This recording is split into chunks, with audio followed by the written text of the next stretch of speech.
शुक्रिया राजस्थान।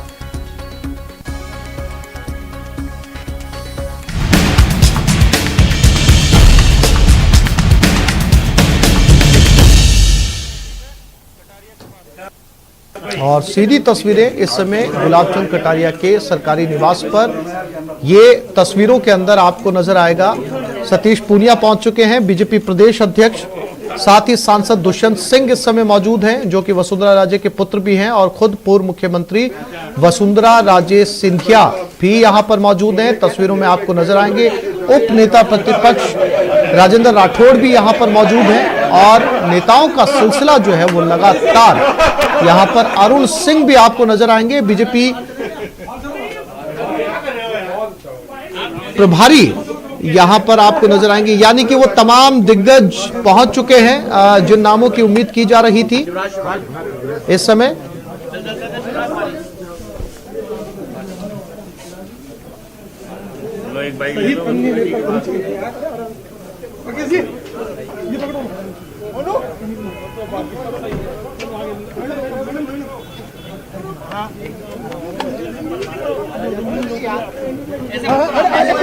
आराम से मैडम एक छोटी सी बात प्लीज मैडम तस्वीरें मैडम प्लीज एक छोटी सी बात सतीश पूनिया, अरुण सिंह, राजेंद्र राठौड़, वसुंधरा राजे सिंधिया, दुष्यंत सिंह। मैडम गुलाब जी को जिम्मेदारी नहीं उठाओ यार, दिखने तो बहुत बड़ी जिम्मेदारी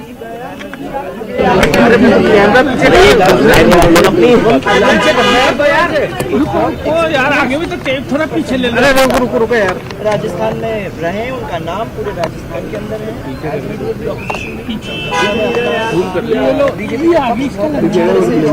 बहुत पीछे ले, अरे भाई पीछे मत यार, बधाई देना चाहते हैं। अरे इसके लिए राजस्थान और उनको जरूर उनका जो, अरे भूमि आ रहा है यार, माइक पता नहीं कैमरा किसका है, ताकत तेरे बंदे सही है। थैंक यू, ठीक है मैम। आओ मोनो, एक मिनट आओ, एक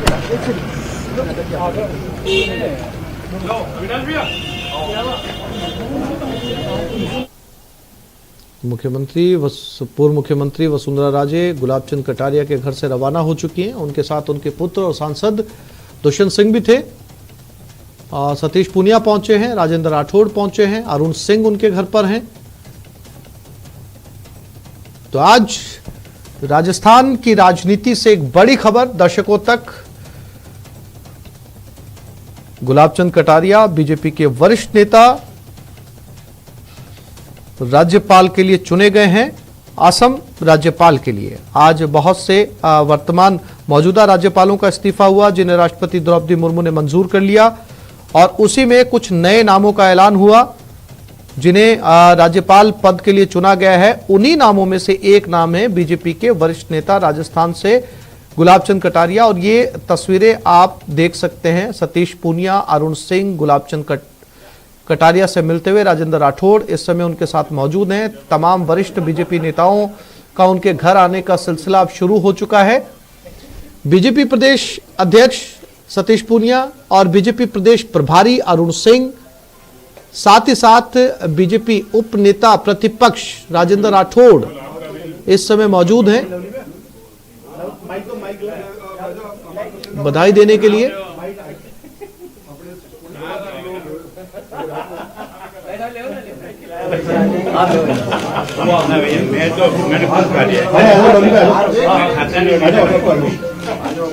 आपने मुझे बताया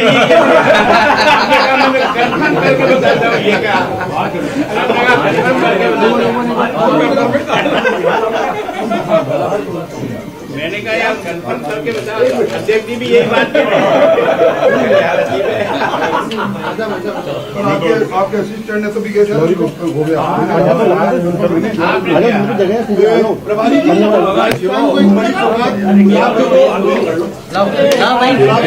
आवाज से सीधी तस्वीरें इस समय।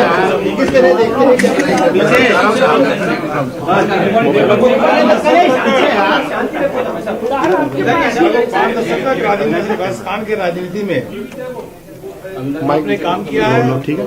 और लाखों कार्यकर्ताओं को संगठन में किस प्रकार से लग करके मेहनत के साथ पार्टी का संगठन को बढ़ाना चाहिए।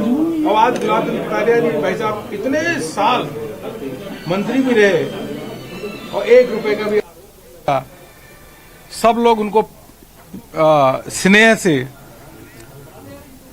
और बहुत प्रेम करते हैं। माननीय प्रधानमंत्री जी का मैं हार्दिक अभिनंदन करता हूं कि आज गुलाब चंद कटारिया जी को जो गवर्नर के रूप में नामित करने का काम किया है राष्ट्रपति जी के माध्यम से, ये राजस्थान को बहुत बड़ी सौगात है। राजस्थान के सभी लोग बहुत खुश हैं, प्रसन्न हैं। क्योंकि राजस्थान से नेता प्रतिपक्ष थे गुलाब चंद कटारिया जी, अब असम का राज्यपाल बनाएंगे तो एक पद खाली होगा, उसको भरने की जिम्मेदारी आप प्रभारी है। नहीं, वो तो हमारी पार्लियामेंट्री बोर्ड ही तय करता है, वो पार्लियामेंट्री बोर्ड को उसमें निर्णय लेना है। आज तो हर्षोल्लास का दिन है। एक तरफ प्रधानमंत्री जी आ रहे हैं, राजस्थान को बहुत बड़ी सौगात देने वाले हैं, जो एक्सप्रेस हाईवे का उद्घाटन होगा। वहीं दूसरी ओर आज ही इतनी बड़ी समाचार, खुशी के समाचार मिला है, उससे भी सभी राजस्थान के लोग प्रसन्न हैं, खुश कंटिन्यू है, कल सत्र है, तो मान के चले कि जल्दी अब नेता प्रतिपक्ष की भी अब देखिए केंद्रीय जो हमारे पार्लियामेंट्री बोर्ड है उसको निर्णय लेना होता है, उसके बाद जो भी निर्णय लेगा उसको पालन होगा। अजय जी, गुलाब जी को बनाया गया है राज्यपाल असम का, किस तरह देखते हैं आप? क्योंकि मारवाड़ का एक बड़ा नेता, आराम से अरे आराम से कर लीजिए, आराम से करेंगे। ये मारवाड़ का एक बड़ा नेता बीजेपी की सक्रिय राजनीति से दूर हो जाएगा। इस साल चुनाव भी है, किस तरह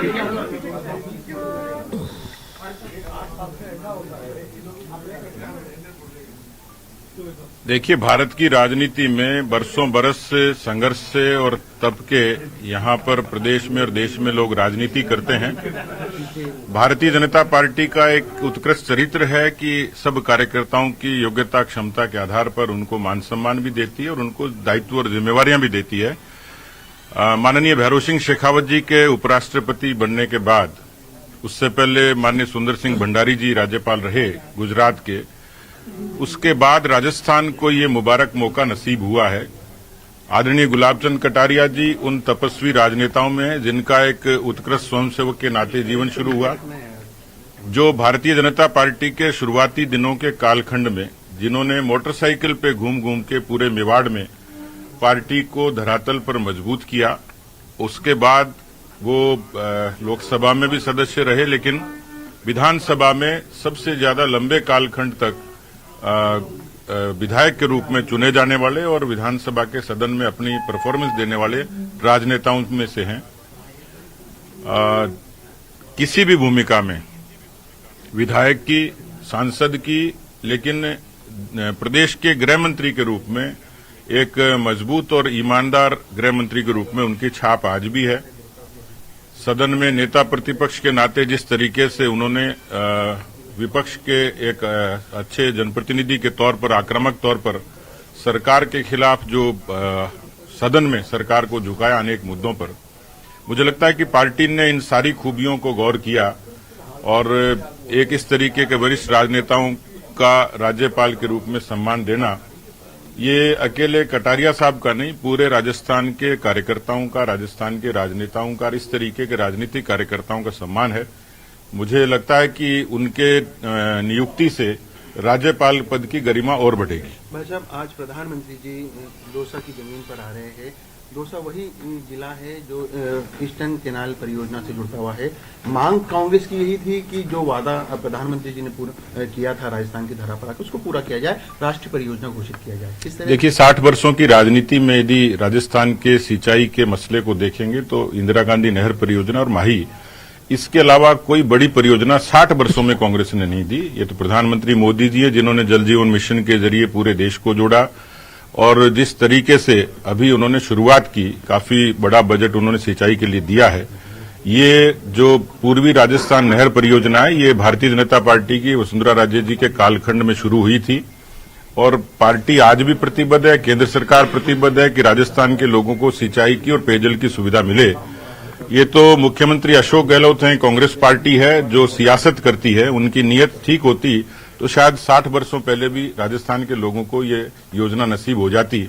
लेकिन केवल सियासत करना, और वो भी जब चुनाव आ रहे हो तब 18 में यदि वो कोई प्रावधान करते और ठीक तरीके से इस बात को रखते, केवल सियासी बातें की हैं। केंद्र सरकार स्पष्ट कर चुकी है, केंद्रीय जल शक्ति मंत्री स्पष्ट कर चुके हैं कि जो राष्ट्रीय परियोजना के मापदंड के अनुरूप केंद्र की सरकार प्रस्ताव भेजती है, तो उसको राजस्थान की सरकार प्रस्ताव भेजती है तो केंद्र की सरकार तत्काल उस पर अपना काम करने के लिए पूरे तरीके से तत्पर है और आज भी तत्पर है। इसलिए मुझे लगता है कि राजस्थान के हित में इसको सियासी मुद्दा नहीं बनाकर आम लोगों की सहूलियत का मुद्दा बनाएं और सब लोग मिलकर इस पर काम करें, ये आज की जरूरत है। लेकिन वो कोरी सियासत करते हैं, उनके मन में किसी तरीके की प्रतिबद्धता मुझे दिखती नहीं है। पुनिया जी, आज चूंकि इस साल के अंत में विधानसभा चुनाव है, प्रधानमंत्री जी के पिछले कुछ माह में यदि देखा जाए तो राजस्थान में काफी दौरे रहे।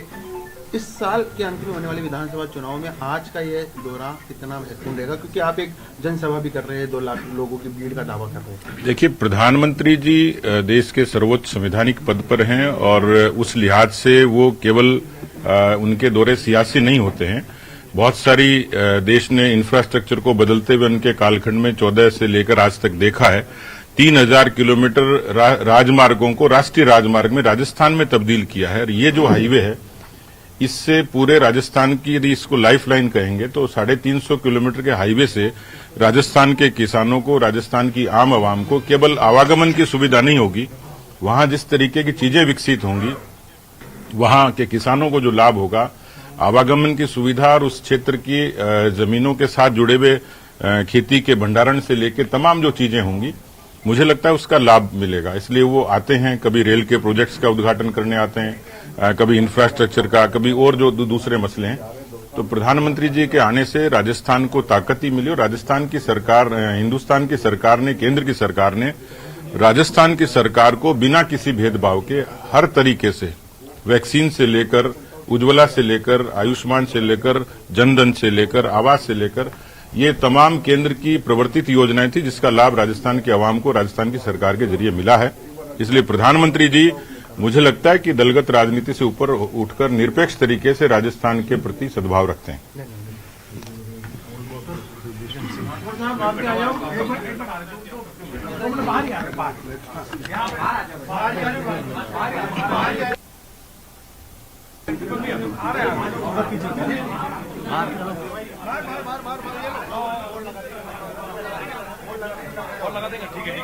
और लगा देंगे, और लगा देंगे, लगा दो ना, एक बार बाहर एक बार सब। अरे राजू साहब, इस सेशन का नाम क्या है? सतीश पूनिया, बीजेपी प्रदेश अध्यक्ष, ने साफ तौर पर कहा कि पार्टी हमेशा अपने कार्यकर्ता को उसकी कार्यक्षमता के अनुसार, उसकी काबिलियत के अनुसार हमेशा चुनती है और इसी सिलसिले में पार्टी ने गुलाब चंद कटारिया को इस पद से सम्मानित किया। साथ ही साथ उन्होंने ये भी कहा कि गुलाब चंद कटारिया एक ऐसा नाम है, अगर वो राज्यपाल पद के लिए चुने गए हैं तो राज्यपाल पद की गरिमा भी इसके साथ बढ़ेगी। इस समय तमाम बड़े बीजेपी नेताओं का जमावड़ा यहां पर लगा हुआ है और आपको एक बार फिर से सुनाते हैं एक्सक्लूसिव बात करते हुए न्यूज 18 राजस्थान से क्या कुछ कहा असम के भावी राज्यपाल गुलाब चंद कटारिया ने। पसीना पसीना हो गया। अब ये यहाँ पे ग्रीन मेरे एक बड़ा दिन है राजस्थान के लिए आज। गुलाब चंद जी, कौन रह गया? आ जाइए जल्दी आइए। आदरणीय गुलाब कटारिया जी का असम के राज्यपाल मनोनीत होना राजस्थान के उन कार्यकर्ताओं का सम्मान है जिन्होंने सुचिता ईमानदारी की राजनीति की। 5 दशक से लंबी राजनीति कटारिया साहब की रही, अलग अलग पदों पर रहे, पर हर पद पर उन्होंने छाप छोड़ी, सादगी की, ईमानदारी की, सुचिता की, कर्मठता की। राजस्थान की राजनीति में गुलाब कटारिया जी को लोग आदर्श राजनीति और सिद्धांत की राजनीति के प्रोधा के रूप में मानते हैं। उनका राजस्थान की सक्रिय राजनीति से निकलकर असम के महामहिम राज्यपाल बनना निश्चित तौर पर राजस्थान के अंदर जो विशेष तौर पर मेवाड़ के अंदर जो कटारिया साहब का राजनीति का वर्चस्व था उसमें निश्चित तौर पर उन लोगों को कार्यकर्ताओं को कमी खलेगी। पर मैं ये कह सकता हूं कि राज्यपाल का पद माननीय गुलाब चंद जी के पद ग्रहण से सम्मानित होगा, पद सम्मानित होगा, इस प्रकार का उनका राजनीतिक पूरा कार्यकाल रहा है। अब सर ये इस बात की चर्चा भी शुरू हो गई, साथ साथ में कौन होगा नया नेता प्रतिपक्ष? देखिए अभी प्रभारी हमारे जो संगठन के हैं राष्ट्रीय महामंत्री जी ने कहा संसदीय बोर्ड तय करता है भारतीय जनता पार्टी के कार्यकर्ताओं को भूमिका क्या मिलती है। ये कोई अहम विषय नहीं है, जिसको जो भूमिका मिली उसका निर्वहन वो करता है, तो इसका निर्णय निश्चित तौर पर संसदीय बोर्ड जल्दी करेगा। मुख्यमंत्री जी का प्रधानमंत्री जी के कार्यक्रम में जा रहे हैं, किस तरह से देखते हैं? देखिए मुख्यमंत्री जी को प्रधानमंत्री जी के कार्यक्रम में निश्चित तौर पर जाना चाहिए। ये संघवाद है, फेडरलिज्म हमारे संविधान की आधारशिला है और राज्य और केंद्र दोनों के अंदर प्रधानमंत्री मुख्यमंत्री दोनों का पद सर्वोच्च पद अपने अपने जगह पर है। इसलिए प्रधानमंत्री जी के पद की गरिमा और राजस्थान को मिलने वाली सौगात जो राजस्थान के विकास की धमनिया के रूप में इतिहास में लिखी जाएगी, जिस सड़क का वो लोकार्पण कर रहे हैं, तो मुख्यमंत्री जी को निश्चित तौर पर जाना चाहिए। अपने हर निर्णय को राजनीति से देखना उचित नहीं है। इस साल होने वाले विधानसभा चुनाव की दृष्टि से प्रधानमंत्री जी का दौरा निश्चित तौर पर प्रधानमंत्री जी जब भी आते हैं कार्यकर्ताओं में उत्साह आता है, जनता में उनके प्रति अथाह विश्वास है, विश्व के सबसे लोकप्रिय नेता है। उनका आगमन पार्टी को एक विचार को निश्चित तौर पर बल देता है। Thank you sir. Okay sir, okay. Smit भाई मैं पीछे खड़े होता आओ अंदर। असम के राज्यपाल नियुक्त किए गए हमारे साथ में कटारिया साहब हैं। कटारिया साहब बिराजी, आप मेवाड़ के कद्दावर नेता से लेकर के आरएसएस के अंदर एक कर्तव्यनिष्ठ कार्यकर्ता से नेता प्रतिपक्ष का सफर आपने तय किया और अब आप आसाम की ओर बढ़ रहे हैं। सबसे पहली प्रतिक्रिया आपसे जानना चाहेंगे, न्यूज 18 पर आप क्या कहना चाहते हैं, किस तरीके से देखते हैं आप अपनी इस जिम्मेदारी को? देखो, हमारे यहाँ एक सामान्य कार्यकर्ता भी अपने काम के द्वारा और अपने पार्टी के निर्देशन के अनुसार जब काम करता है, ठीक प्रकार से करता है, तो हमारी ऊपर के जितने भी पदाधिकारी हैं वो भी काम को देखते हैं। देश के प्रधानमंत्री जी ने भी हमारे इतने लंबे समय के जीवन काल को देखा है। हमारी पार्टी की जो हाईकमान है उन्होंने भी हमको कई वर्षों से देखा है, यहाँ के कार्यकर्ताओं ने देखा है, यहाँ के राजस्थान के नेताओं ने देखा है। तो जो काम हमें मिला उसको हमने ईमानदारी से किया। मुझे इस बात की खुशी है कि एक सामान्य परिवार से और एक सामान्य कार्यकर्ता भी पार्टी के इस पद पर भी जा सकता है। गुलाबचंद कटारिया की धर्मपत्नी अनीता कटारिया जी हमारे साथ में है, उनसे हम बात करेंगे क्योंकि अब कटारिया जी को असम का राज्यपाल बना दिया है। अनीता जी, राज्यपाल का पद बेहद गरिमामय पद है, कटारिया जी को उसके लिए नियुक्त किया है। एक तो आपको बधाई उसके लिए। किस तरह से जानकारी मिली आपको? अब यही कार्यकर्ता ने फोन किया मेरे को, तो मेरे कभी मुझे कोई जानकारी नहीं इस चीज की, न मेरे साहब से बात हुई है। अब ये तो मुझे भी पता नहीं है क्या बनाया क्या नहीं बनाया। फिर उसके बाद में मैंने साहब से बात की थी, तो साहब ने कहा कि अभी मुझे भी कुछ जानकारी नहीं है।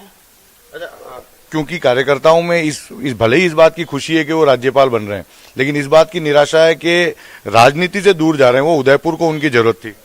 अब वो तो जो पार्टी निर्णय ले रही है वो है, अब हम क्या बता सकते हैं इसमें। जो पार्टी का आदेश होगा, निर्णय होगा, उसमें हम शामिल हैं। जिस तरह से उन्होंने उदयपुर में काम किया है, पिछले लंबे समय से उदयपुर में काम किया है, आपको इस बात का विश्वास है कि राज्यपाल के तौर पे जो कि एक गरिमामय पद है, वहां पर जाकर भी वो पूरी तरह से सामंजस्य बिठाकर काम कर पाएंगे? अब इसमें तो क्या बताऊं मैं आपको। अब यूं तो ठीक है, राज्यपाल बनाया है तो ठीक है, लेकिन हाँ, जितना इतनी मेहनत की उन्होंने, यहाँ सारा जीव जान लगा दिया उन्होंने, फिर भी पार्टी ने ये डिसाइड किया तो मंजूर है। और क्या, अरे कार्यकर्ता ये चाहते थे कि कटारिया जी एक बार और चुनाव लड़े, लगातार चुनाव लड़ रहे थे और जीत रहे थे। कार्यकर्ता ये चाहते थे कि उनकी सक्रियता जो है, उस सक्रियता के आधार पर कटारिया जी एक बार फिर चुनाव लड़े। आपकी भी ऐसी मंशा थी? अब मंशा तो थी, लेकिन हम कुछ नहीं कह सकते हैं। अब हमारे तो यही है, पार्टी निर्णय करिए, उसके साथ है, हम पार्टी के साथ है। किसी तरह की कोई इसमें नाराजगी नहीं है, जो पार्टी ने तय कर लिया उसमें सभी साथ में? हाँ, नहीं, कुछ भी नाराजगी नहीं है, नहीं कुछ। कटारिया जी का जो राजनीतिक अनुभव जिस तरह का रहा है, उदयपुर में भाजपा को एकजुट करने में वो सफल रहे, तो उसमें आप आपकी बतौर पत्नी किस तरह की भूमिका रहती थी कि वो किसी तरह से स्ट्रेस में ना आए, अच्छे तरीके से निर्णय ले पाए? मैं क्या बताऊं, ये तो मैं, हाँ मुझे इतना, मैं पार्टी का मुझे इतना कुछ भी नहीं है। अब मैं तो मेरे घर से जुड़ी हूँ, हाँ लेकिन ठीक है, पार्टी जो निर्णय ले रही है उसमें शामिल है। अब हम क्या बोल सकते हैं इसमें आपको? आपकी कोई किसी तरह की राजनीतिक चर्चाएं उनसे इस बारे में नहीं होती थी? बहुत कम नहीं होती थी, घर पे कुछ भी नहीं बताते थे इस मामले में। इतना समय भी नहीं मिलता ना उनको, इतना समय कहाँ, तो पूरा इतना राजस्थान में दौरे घूमते रहते हैं, तो घर पे क्या टाइम, रात को 10 बजे आके थोड़ी कोई बताते हैं। उदयपुर की अगर हम बात करेंगे तो जब तक उन्होंने राजनीति की उस दौरान एक विश्वविद्यालय की तरह वे उदयपुर में थे, राजनीतिक विश्वविद्यालय की तरह, उन्हें एक एक पॉइंट उदयपुर का जो है वो याद रहता था, झीलों के लिए हमेशा चिंतित रहते थे। तो घर पर जब वो रहते थे तब किस तरह से शहर विकास को लेकर उनकी चिंताएं देखने को मिलती थी?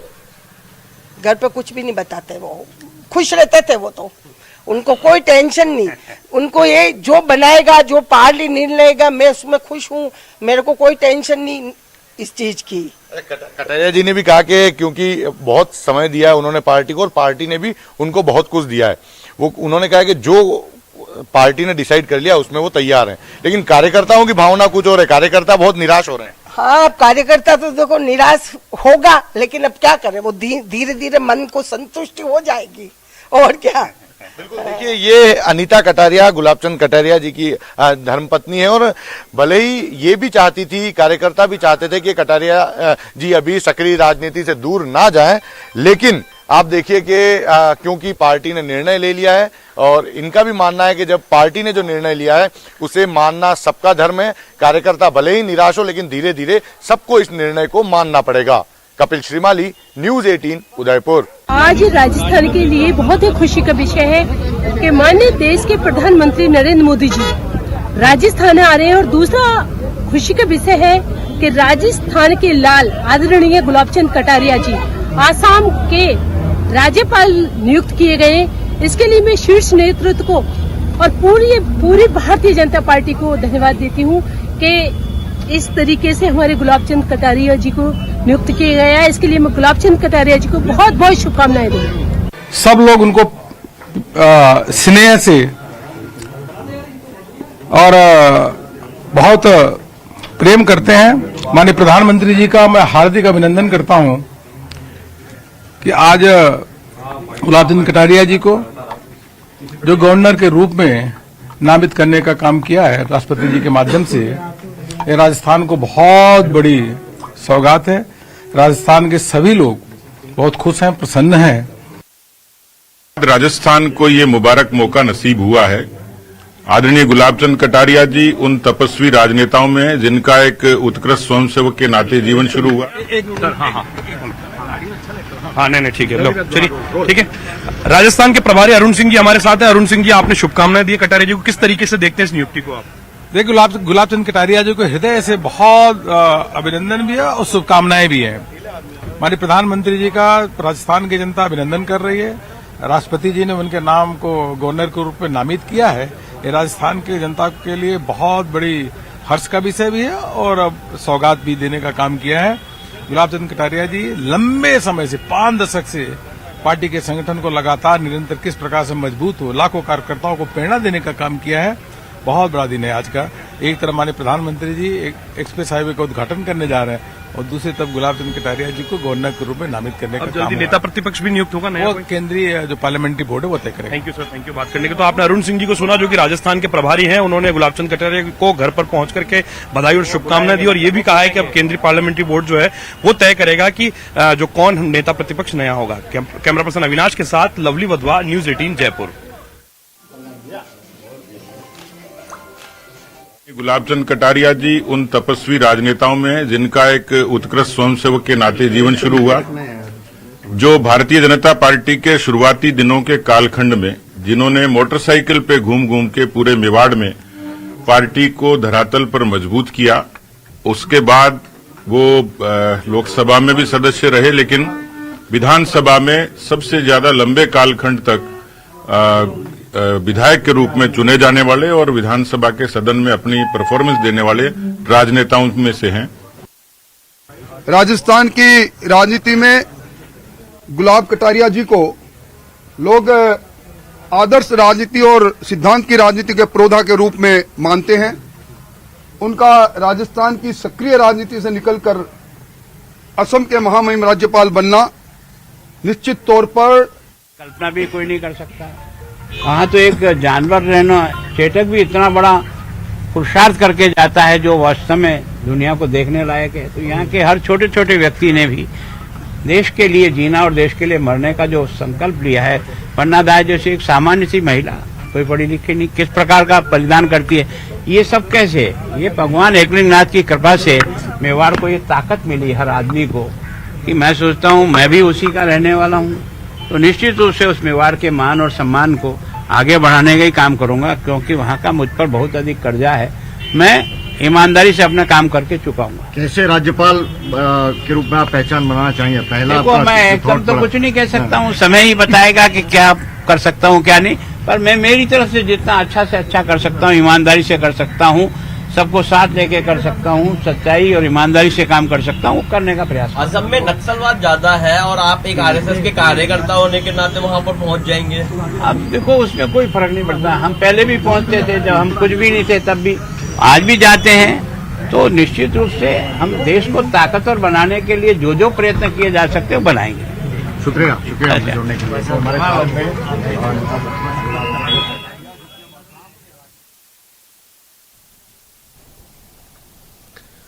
तो ये गुलाबचंद कटारिया साफ तौर पर कहा, जाने के बाद तय करेंगे किस तरीके से काम करेंगे, लेकिन जो भी काम उन्हें मिलेगा वो पूरी ईमानदारी के साथ करेंगे।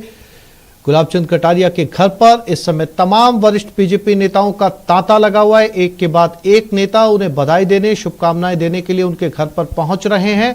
और आज ही प्रधानमंत्री नरेंद्र मोदी दौसा पहुंच रहे हैं एक्सप्रेस वे के उद्घाटन के लिए। और आज ही वरिष्ठ बीजेपी नेता गुलाबचंद कटारिया का चयन हुआ है असम के राज्यपाल के लिए। आगे की क्या जो है औपचारिकताएं रहेंगी, किस तरीके से इस्तीफा होगा, कब जाकर ज्वाइनिंग होगी, ये तमाम प्रक्रिया अब आज के बाद शुरू होने वाली है।